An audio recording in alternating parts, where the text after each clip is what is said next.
दोस्तों नमस्कार, स्वागत है आपका परीक्षा खबरी में। और आज है 5 जुलाई 2020। महत्वपूर्ण परीक्षाओं जुड़ी खबरें और करंट अफेयर्स हम देखते हैं सुबह के इस वीडियो में। यूपी पीसीएस 2018 के लिए साक्षात्कार कार्यक्रम जो है घोषित कर दिए गए हैं। कब से? 13 जुलाई से ये साक्षात्कार प्रारंभ हो रहे हैं। तो आप सभी को जो भी इंटरव्यू दे रहे हैं, साक्षात्कार दे रहे हैं, आपको शुभकामनाएं। अच्छे से अच्छा जो है आप पद प्राप्त करें। बाकी परीक्षाएं भी अगले महीने शुरू हो रही हैं, इसी महीने शुरू हो रही हैं। एपीओ मुख्य परीक्षा सबसे पहले है। आप सभी को परीक्षाओं में ही डटना चाहिए, किसी भी प्रकार के किसी भ्रम में न पड़ें, क्योंकि अब परीक्षाएं अपने समय से ही होंगी, नियत समय से होंगी, ये आप मानकर चलें। तो आपको कोरोना के साथ जीना सीखना होगा। बच कर रहिए, मास्क लगा के रहिए, दूरी बना कर रहिए, किसी से हाथ न मिलाएं, दूर रहें, सैनिटाइज करते रहें, साबुन से नहाइए। ये सब चीज़ें आपको अब आदत में आ ही चुकी होंगी, नहीं आई हैं तो आपको करना पड़ेगा। परीक्षा तो देनी पड़ेगी आपको, परीक्षाएं अब नहीं रुकेंगी, ये मान के चलिए, क्योंकि सदस्य भी अब आ गए हैं और सबको काम पे लगा दिया गया है परीक्षा के। तो इसका मतलब है कि अब परीक्षाएं नहीं टलने वाली हैं। बहुत ही अपरिहार्य स्थिति होगी तो ही परीक्षा टलेगी। बहुत बड़ी आपदा ये बन गई तो, आपदा तो है ही, लेकिन कुछ ज़्यादा ही अगर विकराल रूप धारण कर दिया पुनः इसने, जैसा कि WHO का कहना है, तभी ऐसा संभव है। लेकिन ऐसी आप उम्मीद न करें, आशा न करें, क्योंकि 15 अगस्त को भारत सरकार वैक्सीन लॉन्च करने वाली है, आपको मालूम होगा। तो अब हम लोग इसको क्योर करने के ओर आगे बढ़ रहे हैं, न कि अब संकट की ओर आगे बढ़ रहे हैं, ये मान के चलना पड़ेगा। तो सभी परीक्षाओं की तैयारी करें। लोअर का भी अक्टूबर या नवंबर में होगा मुख्य परीक्षा। तो आपको लोअर के लिए जुड़ना है तो आप यहाँ पर प्लस कोर्स ज्वाइन कर सकते हैं अनअकैडमी का। प्लस में जाइए, अनअकैडमी लर्निंग ऐप डाउनलोड कर लिए, इंस्टॉल कर लीजिए प्ले स्टोर से। और प्लस कोर्स में UP PSC, UP SSSC subscription जो लोअर वाले हैं वो। बाकी यूपीएससी के लिए, यूपी पीएससी आदि के लिए आप ज्वाइन कर सकते हैं, चाहें तो बीपीएससी देना हो बीपीएससी ज्वाइन कर सकते हैं। रेफरल कोड याद रखिएगा UD10, आपको ये रेफरल कोड यूज़ करना है। एडमिशन में 10% आपको डिस्काउंट मिलेगा, प्लस आपको हमारी तरफ से भी ढेर सारी सुविधाएं मिलेंगी। चलिए प्रारंभ करते हैं। आज साप्ताहिक, आज संडे है तो साप्ताहिक जितने भी करंट अफेयर्स हमने देखे थे आज का इंक्लूड करते हुए देखेंगे। 29 जून को राष्ट्रीय सांख्यिकी दिवस मनाया जाता है। 29 जून को 2007 से इसको प्रतिवर्ष मनाया जाता है। राष्ट्रीय सांख्यिकी दिवस 2007 से प्रतिवर्ष सांख्यिकी के महत्व को इंगित करने के लिए, प्रत्येक क्षेत्र में सांख्यिकी का जो महत्व है स्टैटिस्टिक्स का, उसको इंगित करने के लिए ये 2007 से भारत सरकार के द्वारा मनाया जाता है। वहीं 20 अक्टूबर की डेट को विश्व सांख्यिकी दिवस मनाया जाता है। ये संयुक्त राष्ट्र सांख्यिकी आयोग द्वारा 2010 से प्रत्येक 5 वर्ष में ये मनाया जाता है।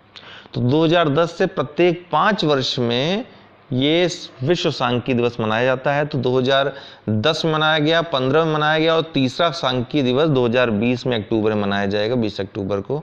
ये भी ध्यान रखिएगा। 29 जून को PC महालनोबिस, जो कि महान सांख्यिकीविद भारत के रहे हैं, इनका जन्मदिन था। इसी उपलक्ष्य में 29 जून की डेट रखी गई राष्ट्रीय सांख्यिकी दिवस की। विश्व ड्रग रिपोर्ट UNODC के द्वारा जारी की गई। दोस्तों, United Nations office on drug and crime, ये इसका संस्था का नाम है। इसका हेडक्वार्टर वियना, ऑस्ट्रिया की राजधानी में है। 1997 में इसकी स्थापना हुई थी। तो इतनी बातें जानिए आप। 2018 में इसकी रिपोर्ट के अनुसार 2018 में 26.9 करोड़ लोगों ने ड्रग्स का इस्तेमाल किया, जो कि 2009 के आंकड़े से 30% अधिक है, जो कि वृद्धि को दर्शाता है कि किस तरह से ड्रग के इस्तेमाल में बढ़ोतरी हो रही है लगातार। 2009 और 2018 की तुलना में 9 सालों में, 10 सालों में कितना 30% बढ़ गया है। मारीच क्या है दोस्तों? तो DRDO द्वारा विकसित उन्नत एंटी टॉर्पीडो डिकाय सिस्टम है, जो पूर्णतः देसी तकनीक से, स्वदेशी तकनीक से निर्मित है। इसको नौसेना में शामिल किया गया है। क्या नाम है? DRDO मारीच नाम है इसका। मारीच का क्या काम था? मारीच का काम क्या था? वो हिरन बन करके भगवान राम और सीता को धोखा देता है ना। तो बस यही मारीच भी दुश्मन के लिए यही कार्य करेगा, धोखा देगा, अपनी दिशा बदल करके भ्रमित करेगा, और साथ ही साथ मिसाइल भी छोड़ेगा ठीक है, रॉकेट लॉन्चर भी रहेगा इसमें, जिससे वो शत्रु के पनडुब्बी को नष्ट कर सकेगा। तो ये सिस्टम है, स्वदेशी सिस्टम है, डीआरडी ने विकसित किया है इसको। स्टेगोडॉन क्या है? तो हाथी की एक प्रजाति है, याद रखिएगा, स्टेगोडॉन हाथी की प्रजाति है, जिसका 50 लाख वर्ष पुराना जीवाश्म कहाँ मिला? उत्तर प्रदेश के सहारनपुर जिले में मिला है, इसलिए महत्वपूर्ण है। गांधी नोबेल शांति पुरस्कार 2020, ये डॉक्टर कन्हैया त्रिपाठी जो कि मध्य प्रदेश के हैं, इनको प्रदान किया गया। किसके द्वारा? गांधी पीस फाउंडेशन नेपाल के द्वारा। अब ये कहाँ पर दिया जाएगा? तो लंदन में दिया जाएगा, हाउस ऑफ लॉर्ड्स में एक कार्यक्रम आयोजित होगा जहां गांधी पीस फाउंडेशन नेपाल के द्वारा गांधी नोबेल शांति पुरस्कार 2020 डॉक्टर कन्हैया त्रिपाठी को दिया जाएगा। हाल ही में भारत सरकार ने 29 जून को ही एक निर्णय के अनुसार 59 चीनी ऐप्स प्रतिबंधित कर दिए थे। 59 चीनी ऐप्स को प्रतिबंधित कर दिया, जिसमें एक बड़ा ऐप टिकटॉक भी शामिल था। न्यायमूर्ति जो कि सेवानिवृत्त हैं जी रोहिणी, ये क्यों चर्चा में आई? इनका जो कार्यकाल था, जिस आयोग की अध्यक्षा थी, इनका कार्यकाल 6 माह के लिए बढ़ा दिया गया। किस आयोग की अध्यक्ष थी? अन्य पिछड़ा वर्ग के उप श्रेणीकरण हेतु एक आयोग गठित किया गया था। अन्य पिछड़ा वर्ग के जो वर्ग, ऐसे जातियां हैं जिनको अभी तक आरक्षण का लाभ नहीं मिल पाया है, उनको लाभ प्रदान करने के लिए उप श्रेणीकरण की बात बहुत समय से की जा रही है, उनके द्वारा डिमांड भी की जा रही है, जिसके लिए ही जी रोहिणी की अध्यक्षता में एक आयोग बना था, जिसका कार्यकाल 6 माह के लिए बढ़ा दिया गया है। आपको हमने बताया था, मंडल कमीशन की कहानी पूरी बताई थी कि 20 दिसंबर 1978 को मंडल कमीशन बनाया गया था, बिंदेश्वरी प्रसाद मंडल की अध्यक्षता में। प्रधानमंत्री मोरारजी देसाई उस समय थे, उन्होंने बनाया था, और बाद में 1990 में वीपी सिंह ने इसको लागू किया। युक्ति 2.0 क्या है? तो युक्ति क्या है? पहली बात तो युक्ति 11 अप्रैल 2020 को शुरू किया गया था भारत सरकार के द्वारा। इसका फुल फॉर्म है young India combating Covid with knowledge technology and innovation. तो इसका दूसरा संस्करण शुरू कर दिया गया। 11 अप्रैल 2020 को इसका पहला संस्करण शुरू किया गया था। एचआरडी मिनिस्ट्री जो है, मानव संसाधन विकास मंत्रालय, उसके द्वारा शुरू किया गया ऑनलाइन पोर्टल है, जो कि उच्च शिक्षण संस्थानों के छात्रों, शिक्षकों व शोधकर्ताओं हेतु स्टार्ट किया गया है। ये इनकी मदद करने के लिए युक्ति का आरंभ किया गया है। एक प्रश्न हमने आपसे किया था कि अंतर्राष्ट्रीय नागरिक उड्डयन संगठन इंटरनेशनल सिविल एविएशन ऑर्गेनाइजेशन के बारे में कौन सा सत्य है? तो यह सत्य है। इसकी स्थापना 4 अप्रैल 1947 को हुई थी, ठीक है। इसका मुख्यालय मॉन्ट्रियल में है, ठीक है। यह संयुक्त राष्ट्र का विशिष्ट अभिकरण है। तो आप बताएं कौन सा सही है इसमें? तो इसका दोस्तों तीनों ही सही होगा, ठीक है। इसका मुख्यालय मॉन्ट्रियल कनाडा में है। इसकी स्थापना 4 अप्रैल 1947 को हुई थी, और यह संयुक्त राष्ट्र का एक विशिष्ट अभिकरण है। ओके, तीनों ही सही है। 1 जुलाई को राष्ट्रीय चिकित्सक दिवस मनाया जाता है। राष्ट्रीय चिकित्सक दिवस याद रखिएगा। कब से? 1991 से केंद्र सरकार ने इसको मनाने की घोषणा की थी, और 1992 से मनाया जाता है। महान चिकित्सक व पश्चिम बंगाल के दूसरे chief minister doctor Bidhan Chandra राय के जन्मदिवस की और पुण्यतिथि दोनों ही 1 जुलाई को ही हुई थी। इसी अवसर पर या इसी को याद करने के लिए, इनकी याद में ही राष्ट्रीय चिकित्सक दिवस मनाया जाता है। ये महान चिकित्सक थे भारत के, और पश्चिम बंगाल के दूसरे चीफ मिनिस्टर भी थे। क्या नाम था इनका? डॉक्टर विधान चंद्र राय। अभी अगला है क्रय शक्ति क्षमता 2017। ये विश्व बैंक द्वारा जारी है, सबसे महत्वपूर्ण बात है। 2017 के लिए इसको जारी किया गया है आईसीपी के तहत, इंटरनेशनल कंपैरिजन प्रोग्राम। इसमें विश्व के देशों के मध्य क्रय शक्ति क्षमता के आधार पर तुलना की जाती है। इसमें चीन पहले स्थान पे, यूएसए दूसरे स्थान पे और भारत तीसरे स्थान पे। भारत तीसरे स्थान पे लगातार बना हुआ है। तो इनका जो वर्ल्ड जीडीपी में जो क्रय शक्ति क्षमता के आधार पर योगदान कितना है? सिर्फ 16.4% है। वर्ल्ड जीडीपी में स्थान है यूएसए का 16.3% के साथ दूसरे स्थान पे, और भारत 6.7% के साथ वर्ल्ड जीडीपी में तीसरे स्थान पे है क्रय शक्ति क्षमता के आधार पर। वहीं जापान चौथे स्थान पे, 5वें स्थान पे जर्मनी है। 2000 और जीडीपी के आधार पर देखा जाए तो भारत जो है 5वें स्थान पे है इस समय वैश्विक जीडीपी के आधार पर अगर देखा जाए तो।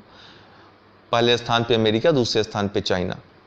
भारत 5वें स्थान पे है इस समय, ब्रिटेन और फ्रांस को पछाड़कर 5वें स्थान पहुंचा है।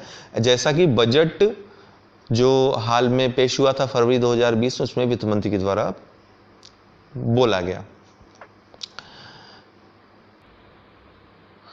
इस रिपोर्ट में कुछ जो खास बातें थी, महत्वपूर्ण और बातें, कि भारतीय रुपए की क्रय शक्ति समानता जीडीपी स्तर पर प्रति अमेरिकी डॉलर के मुकाबले 2017 में 20.65% हो गई बढ़ करके, जो कि 2011 में 15.55% थी। तो ये तो अच्छी बात है, लेकिन इसके साथ एक गलत बात भी है, नेगेटिव बात है। क्या है कि रुपए का डॉलर के मुकाबले जो विनिमय क्षमता थी वो जहां 2011 में 46.67 मात्र थी, अभी कितनी हो गई है? 65.12। ये 2017 में हो गई। इस समय तो 75 लगभग है, ठीक है ना। रुपए और रुपया जो है डॉलर के मुकाबले 75 पे खसक गया है, तो रुपया काफी इस समय गिर गया है डॉलर के मुकाबले में। 2017 में ये गिरा था, कितना हो गया था? 65.12 हो गया था। आईसीपी क्या है? तो हमने आपको बताया, इंटरनेशनल कंपैरिजन प्रोग्राम है। ये संयुक्त राष्ट्र सांख्यिकी कार्यालय द्वारा प्रोग्राम 1970 से चलाया जा रहा है और इसमें भारत आरंभिक सहभागी है, शुरू से इसमें योगदान देता रहा है, सहभागी इसमें रहा है, ठीक है।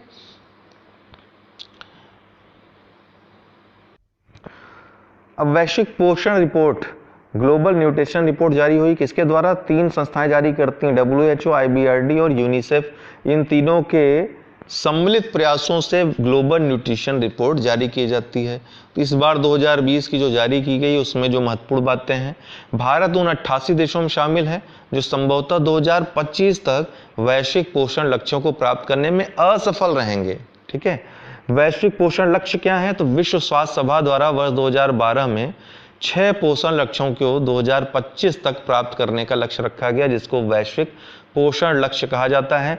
ये 6 लक्ष्य जो थे, कौन कौन थे? 5 वर्ष से कम आयु के बच्चों में बौनापन के मामलों में 40% की कमी, 19 से 50 वर्ष आयु की महिलाओं में एनीमिया में 50% की कमी, कम वजन शिशु जन्म में 30% की कमी, बच्चों में मोटापे के मामलों में वृद्धि को पूरी तरह रोकना, 5वां शिशु के जन्म से 6 माह तक अनन्य स्तनपान की दर 50% तक बढ़ाना, बाल निर्बलता दुबलापन के मामलों में कमी लाकर 5% से कम बनाए रखना।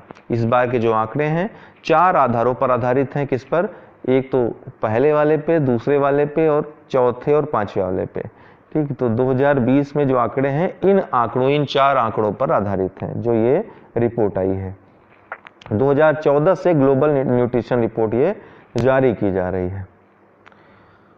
आसियान तो association of south east Asian Nations के 36वें शिखर सम्मेलन का आयोजन वीडियो कॉन्फ्रेंसिंग के माध्यम से वियतनाम की राजधानी हनोई में संपन्न हुआ। इसकी थीम क्या थी? सामंजस्यपूर्ण और उत्तरदायी एशियान। इसके बारे में अन्य जानकारी आप उक्त दिन के वीडियो में देखिए, 2 जुलाई के। प्रधानमंत्री गरीब कल्याण अन्न योजना, इसके तहत इसको जो है नवंबर 2020 तक, उसके अंत तक विस्तारित कर दिया गया, जिसमें 5 किलो मुफ्त गेहूं या चावल और 1 किलो चना प्रति परिवार प्रति माह ये प्रदान किया जाएगा। लाइकेन दोस्तों, पिथौरागढ़ उत्तराखंड में भारत का पहला लाइकेन पार्क विकसित किया गया है। लाइकेन आपको पता है कि यह कवक और शैवाल के सहजीवी संबंध से उत्पन्न होता है। तो एक प्रकार से कवक और शैवाल का सम्मिलन ही है लाइकेन, कोई नई चीज नहीं है, ठीक है। लेकिन ये इन दोनों में इस तरह का सम्मिलन हो जाता है कि एक नई संरचना का निर्माण हो जाता है, जिसको लाइकेन कहते हैं। नई प्रकार की वनस्पति दिखाई पड़ती लाइकेन। लाइकेन वायु प्रदूषण के अच्छे सूचक होते हैं। जहां वायु प्रदूषण ज्यादा होता है वहां ये गायब होने लगते हैं या इनका विनाश होने लगता है, जिससे पता चलता है कि यह जगह वायु प्रदूषित है। उत्तर अटलांटिक संधि संगठन, North Atlantic Treaty Organization, NATO के विषय में कौन सा कथन असत्य है? इसका निर्माण 4 अप्रैल 1949 को न्यूयॉर्क में किया गया। इसका मुख्यालय मोन्स बेल्जियम में है।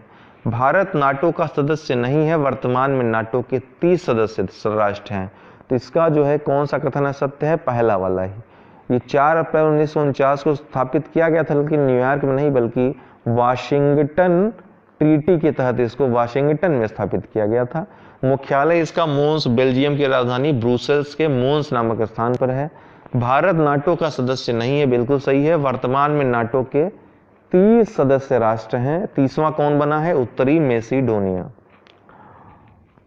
नागालैंड 6 माह के लिए अशांत क्षेत्र घोषित कर दिया गया, अर्थात वहां पर अफस्पा कानून जो था, सशस्त्र बल विशेषाधिकार अधिनियम, 6 माह हेतु बढ़ा दिया गया।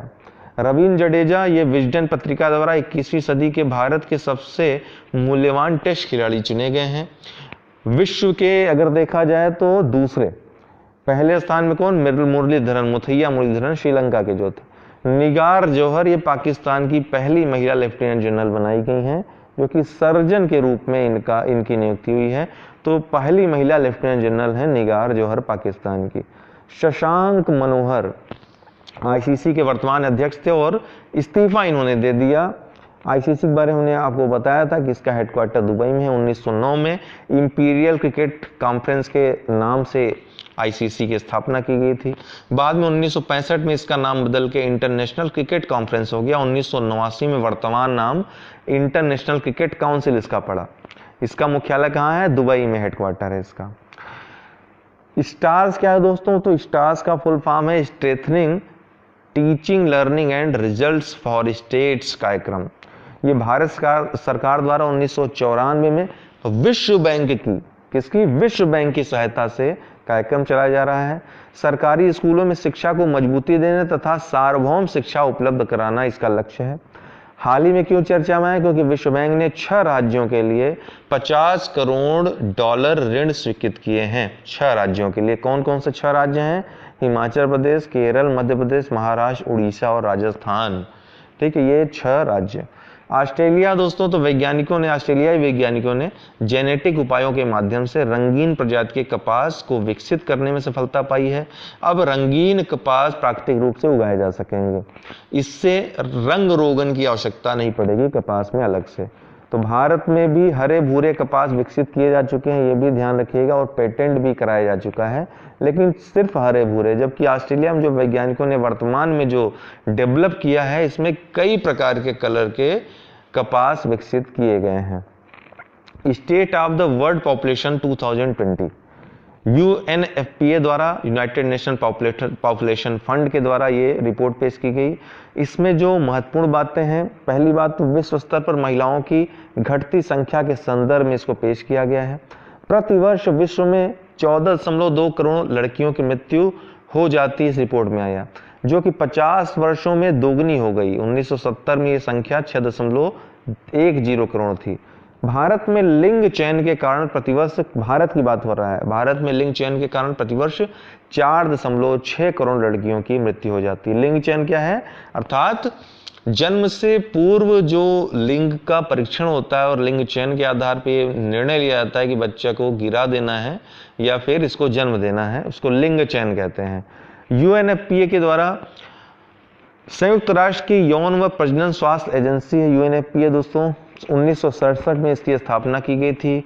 1969 में यह आरंभ हुआ और 1987 में यूनाइटेड नेशन पॉपुलेशन फंड, इसका जो वर्तमान नाम है, ये नाम इसका पड़ा। यह वर्तमान में एसडीजी से जो सतत विकास लक्ष्य हैं, जिनको 2030 तक प्राप्त करना है, 17 लक्ष्यों में 3 लक्ष्यों पर कार्य कर रहा है। तीसरा, चौथे और 5वें पे। तीसरे में क्या है? स्वास्थ्य है। चौथे में क्या है? शिक्षा है।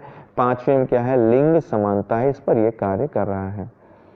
The future of higher education एक पुस्तक है। किसकी पुस्तक है? CAV पट्टाभिराम, इनकी पुस्तक है लिखी हुई। दरअसल ये 5,000 शिक्षकों के सर्वेक्षण पर आधारित है। विभिन्न राज्यों और केंद्र सरकार के सहयोग से सर्वेक्षण कराया गया था, जिसका संकलन CAV पट्टाभिराम ने the future of higher education नामक पुस्तक में दिया है। उपराष्ट्रपति श्री वेंकैया नायडू ने इसको लॉन्च किया, इस पुस्तक को। सरोज खान, जो कि बॉलीवुड की कोरियोग्राफर थी, 3 बार राष्ट्रीय पुरस्कार विजेता रही, इनका निधन हो गया कल। कोवैक्सीन, तो ICMR जो Indian council of medical research है, और भारत बायोटेक, जो इंटरनेशनल कंपनी हैदराबाद में स्थित है, इन दोनों के द्वारा 15 अगस्त को कोवैक्सीन को लॉन्च करने की संभावना है, जो कि कोरोना वायरस की पहली वैक्सीन होगी विश्व की। मत्स्य संपदा की बात करें, केंद्रीय मत्स्य पालन, पशुपालन व डेयरी मंत्रालय, जो कि मंत्री गिरिराज सिंह हैं, उनके द्वारा मत्स्य पालन व एक्वाकल्चर संवाद पत्र का प्रथम अंक, जिसका नाम है मत्स्य संपदा, ये लॉन्च किया गया। ये दोस्तों त्रैमासिक पत्रिका होगी, ध्यान रखिएगा। क्या नाम है इसका? मत्स्य संपदा। रूस में दोस्तों व्लादिमीर पुतिन, जो वर्तमान में है, 2024 में कार्यकाल समाप्त हो रहा था, एक जनमत संग्रह कराया गया संविधान में संशोधन करने के लिए, जिससे इनका कार्यकाल अब 2036 तक हो जाएगा। 2036 तक ये राष्ट्रपति हो सकेंगे। जो संविधान संशोधन है, जनमत संग्रह कराया गया, इसमें इनको 78% मत देने वाले जो लोग थे, 60% लोगों ने, जनता ने मत दिया, जिसमें 78% वोट इनको प्राप्त हुए लगभग, और 21.3% इनके अगेंस्ट में पड़े। पहले क्या था, रूस में राष्ट्रपति का कार्यकाल 6 वर्ष का था, निश्चित कार्यकाल, और 2 बार लगातार कोई व्यक्ति राष्ट्रपति बन सकता था, 30वीं बार पे प्रतिबंध था, लेकिन अभी ये प्रतिबंध समाप्त हो जाएगा। वैश्विक पर्यावरण सुविधा GF के विषय में असत्य कथन कौन सा है? पहला, इसकी स्थापना पर्यावरण से जुड़ी वैश्विक संस्थाओं के वित्त प्रबंधन हेतु 1992 में पृथ्वी सम्मेलन में की गई, बिल्कुल सही है। इसका मुख्यालय जेनेवा स्विट्जरलैंड में है, ये बिल्कुल गलत है। वाशिंगटन में है इसका मुख्यालय, यही सही है, ठीक है, यही मतलब गलत है, और इस प्रश्न का उत्तर यही होगा। यह मॉन्ट्रियल प्रोटोकॉल से औपचारिकता जुड़ा हुआ नहीं है, बिल्कुल सही है। मॉन्ट्रियल प्रोटोकॉल, जो कि ओजोन परत के संरक्षण संबंधित है, इससे औपचारिक रूप से नहीं जुड़ा हुआ है। भारत इसका पाता तथा दाता दोनों है, अर्थात इसमें फंड में पैसे भी देता है, और इससे विभिन्न पर्यावरण प्रोग्राम्स के लिए फंड लेता भी है। डी इसका सही है, तो बी वाला गलत है इसका। 5 जुलाई अर्थात आज फ्रांस, एडवर्ड फिलिप ने प्रधानमंत्री पद से इस्तीफा दे दिया। ध्यान रखिएगा, एडवर्ड फिलिप फ्रांस के प्रधानमंत्री थे, इन्होंने अपने पद से इस्तीफा दे दिया। अब जीन कैस्टेक्स होंगे नए प्रधानमंत्री। कौन? जीन कैस्टेक्स इसके नए प्रधानमंत्री होंगे। इमैनुअल मैक्रों, जो कि फ्रांस के राष्ट्रपति, इन्होंने इनको नए प्रधानमंत्री के रूप में नामित किया है। Global e waste monitor report 2020 किसके द्वारा जारी की गई? सबसे महत्वपूर्ण बात यही है, संयुक्त राष्ट्र की रिपोर्ट है, यूएनओ की। 2019 में 53.6 मिलियन टन ई कचरा फेंका गया। इस रिपोर्ट में कहा कितना? 53.6 मिलियन टन ई कचरा फेंका गया, जिसमें सबसे ज्यादा चाइना से, दूसरे स्थान पे यूएसए और तीसरे स्थान पे अपना भारत। इन तीनों ने मिलाकर विश्व के कचरे का कुल 38% फेंका, और चाइना ने सबसे ज्यादा 10.1 मिलियन टन, यूएसए ने 6.9 मिलियन टन, भारत ने 3.2 मिलियन टन। ठीक है, तो दोस्तों आज के लिए इतना ही। बहुत बहुत धन्यवाद।